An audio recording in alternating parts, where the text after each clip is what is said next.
तिरुपति बालाजी भगवान डूबे हुए हैं पूरी तरह से कर्जे में। जानिए क्यों। भगवान तिरुपति हैं बहुत ज्यादा गरीब तिरुपति बालाजी की ये कहानी आपका दिमाग हिला देगी। पूरी तरह से कर्ज में डूबे हुए हैं भगवान बालाजी। दोस्तों, क्या आपको पता है कि आंध्र प्रदेश के तिरुपति बालाजी, जिनके पास अरबों और खरबों की दौलत मौजूद है, असल में वो कर्जे के नीचे डूबे हुए हैं। जी हां दोस्तों, तिरुपति बालाजी का मंदिर तो अमीर है, लेकिन उसमें मौजूद भगवान बहुत ज्यादा गरीब हैं।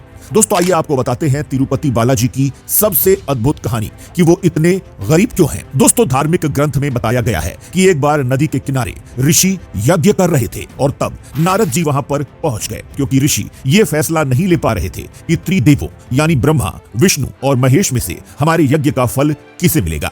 दोस्तों, तब नारद जी ने भृगु ऋषि को तीनों के पास बारी बारी से जाने के लिए कहा। तब दोस्तों, भृगु ऋषि सबसे पहले ब्रह्मा जी के पास गए, लेकिन ब्रह्मा जी वीणा सुन रहे थे, इसीलिए उन्होंने भृगु ऋषि पर ध्यान नहीं दिया, जिसके कारण ऋषि बहुत ज्यादा क्रोधित हो गए और उन्होंने ब्रह्मा जी को श्राप दिया कि तुम्हारी धरती लोक पर कभी भी पूजा नहीं की जाएगी।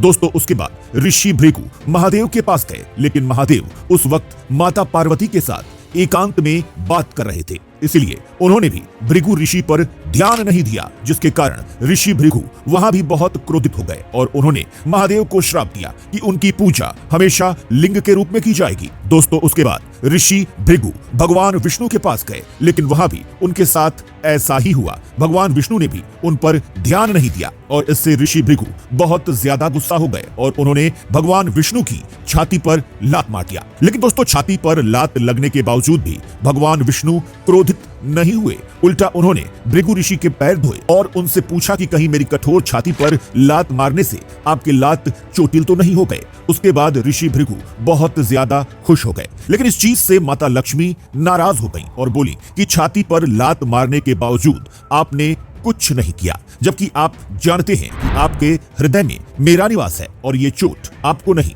सीधे मुझे लगी है, फिर भी आपने उन्हें कुछ नहीं किया।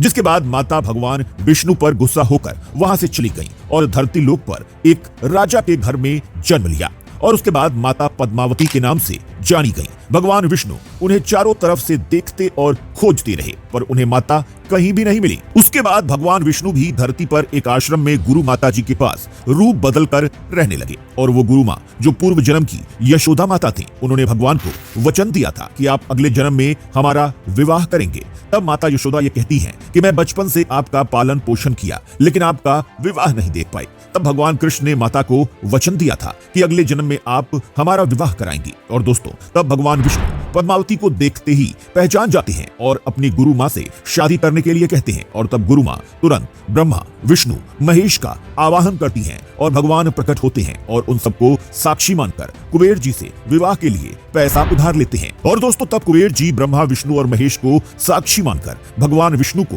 धन उधार देते हैं और उनसे ये पूछते हैं कि आप इस धन को कब तक चुका पाएंगे।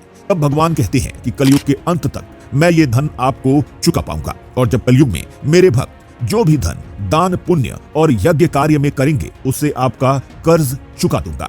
तब माता लक्ष्मी उनसे कहती हैं कि इससे भक्त लोगों को क्या मिलेगा। भगवान कहते हैं कि आप करुणामयी हैं, आप ही दे दीजिए। तब माँ धन लक्ष्मी के रूप में प्रकट होती हैं और जो भी भक्त भगवान के कार्य के लिए धन दान करेगा तो उसको माता धन लक्ष्मी कई गुना वापस करेंगी।